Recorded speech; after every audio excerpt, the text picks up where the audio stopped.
Bonjour, bienvenue dans cette nouvelle vidéo. Une question qui revient régulièrement, c'est comment couper des pièces de bois qui sont plus hautes que la capacité de notre scie à format avec un angle de 3 à 10 degrés par exemple pour faire tout simplement un biseau sur une pièce de bois ou ici en l'occurrence pour faire un seuil de fenêtre. Je suis occupé à finaliser le module sur la dégauchisseuse et la raboteuse. D'ailleurs, je sors une vidéo jeudi de présentation sur le module consacré uniquement à la dégauchisseuse et la raboteuse. Pour les personnes qui seraient intéressées d'y accéder, eh bien, je vous invite à regarder la vidéo de jeudi où je vais présenter en totalité ce qui se trouve dedans. C'est assez intéressant. Et je me suis dit, pourquoi pas présenter cette technique qui, à mon sens, n'est pas tellement connue et qui pourtant peut rendre des services vraiment hyper intéressants dans plein de cas. Imaginez, vous voulez biseauter une pièce qui fait 25 cm de large, qui fait 1,50 m ou 2 m de long, et vous avez une scie sous table ou une scie à format avec une lame qui ressort de 6 à 8 cm de haut. Là, c'est un petit peu plus embêtant. Eh bien, on va tout simplement utiliser la raboteuse avec un simple gabarit. Alors, je sais qu'on aime parler de montage, usinage, etc. Mais moi, je suis pas fan de faire des trucs de fou alors qu'il existe des techniques toutes simples. Il suffit juste de maîtriser un petit peu ces machines et comprendre le fonctionnement de celles-ci.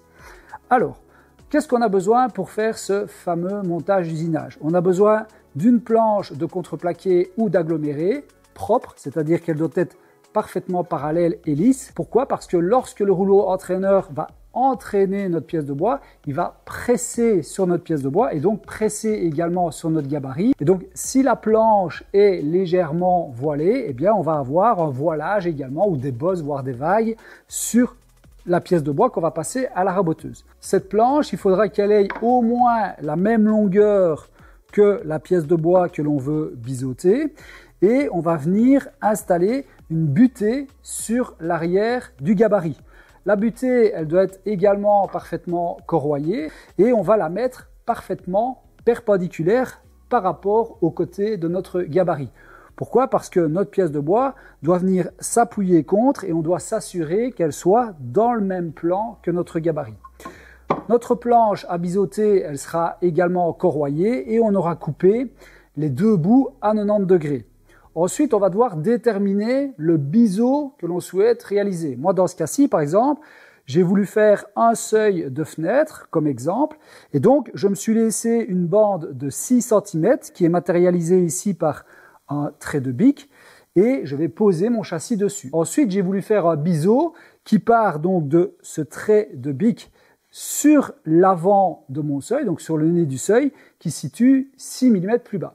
Donc, qu'est-ce que j'ai fait? J'ai fait un trait à 6 mm sur le nez du seuil et j'ai reporté une ligne qui part du nez du seuil jusqu'au trait de crayon, donc qui matérialise donc le positionnement du châssis. Je vais hachurer la partie qui doit disparaître, donc la partie qui doit être biseautée, comme ça je suis sûr de ne pas faire de bêtises. Ensuite, je vais devoir déterminer justement les cales d'épaisseur que je vais positionner sur mon gabarit pour incliner ma pièce de bois et donc reprendre la matière que je veux qui disparaisse. Donc là, qu'est-ce que je vais faire? Je vais prendre deux petits coins que je vais venir installer du côté justement qui doit partir. Donc je viens les installer sous le nez quelque part de mon seuil et je vais faire monter ou descendre mon coin jusqu'au moment où j'ai une parallèle parfaite entre ma butée et la ligne que j'ai tracée. Pourquoi? Parce que les couteaux de ma raboteuse sont parfaitement parallèles par rapport à la table de ma raboteuse et la planche, donc le gabarit, va être posé sur la table de ma raboteuse. Donc tout ce qui se situe au-dessus du trait qui est parallèle disparaîtra et va être pris donc par le rouleau de la raboteuse. Donc je monte, je descends. Une fois que j'ai la parallèle, je viens mesurer la distance que j'ai entre la planche de mon gabarit et le bas de ma planche de bois et je vais faire des petites cales de bois que je vais tout simplement venir positionner avec du double face sous ma pièce de bois. Si vous avez une pièce de bois qui est plus fine que celle-ci, vous pouvez mettre une latte complète pour être certain qu'elle ne fléchisse pas sous la pression justement de la raboteuse.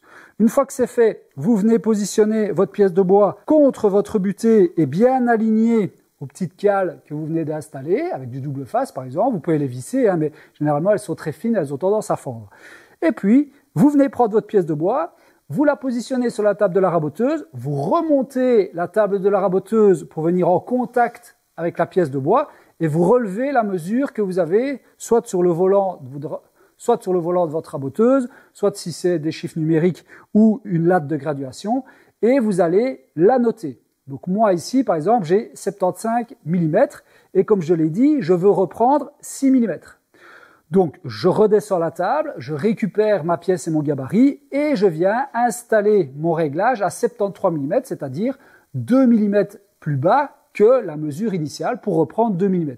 Et donc là, je vais faire ensuite toute une série de passes de 2 mm pour arriver donc à 69 mm qui correspond à 75 mm moins 6 mm. J'ai repris la totalité de la matière et comme vous pouvez voir sur les images, eh bien, je suis revenu pile poil au trait de bic que j'ai tracé sur ma pièce de bois. Donc j'ai exactement le biseau que je souhaitais. Maintenant, dans ce cas-ci, c'était pour un seuil de fenêtre, mais si j'avais voulu faire un biseau qui part de part et d'autre de la pièce avec n'importe quel angle, j'aurais pu le faire tout simplement en accentuant ou en diminuant l'angle justement que je voulais reprendre et donc la matière à reprendre avec plus ou moins de passes à faire à la raboteuse. Donc ça, c'est une manière d'utiliser la raboteuse qu'on ne connaît pas toujours, mais qui peut des fois nous sortir de situations assez embarrassantes lorsqu'on a des pièces qui sont bien plus larges que la capacité de notre scie à format. Si vous avez trouvé l'astuce assez sympa, je vous invite à regarder la vidéo de jeudi parce qu'il y a pas mal de choses à découvrir justement dans ce programme dédié à la dégauchisseuse raboteuse. C'est un programme qui n'a pas que des banalités comme on peut voir entre guillemets un peu partout où il faut maintenir la pièce de bois sur la table de sortie, il faut dresser un champ, etc. Non, ça va bien au-delà de ça avec la lecture des pièces de bois, comment passer une pièce de bois si c'est de la DOS ou si c'est du quartier et toute une série d'astuces pour toute une série de situations bien particulières. Je vous souhaite à tous une bonne soirée ou une bonne journée en fonction de l'heure à laquelle vous avez regardé cette vidéo. Et puis, je vous donne rendez-vous donc jeudi 20h pour découvrir ce programme dédié à la dégauchisseuse raboteuse. Salut, salut!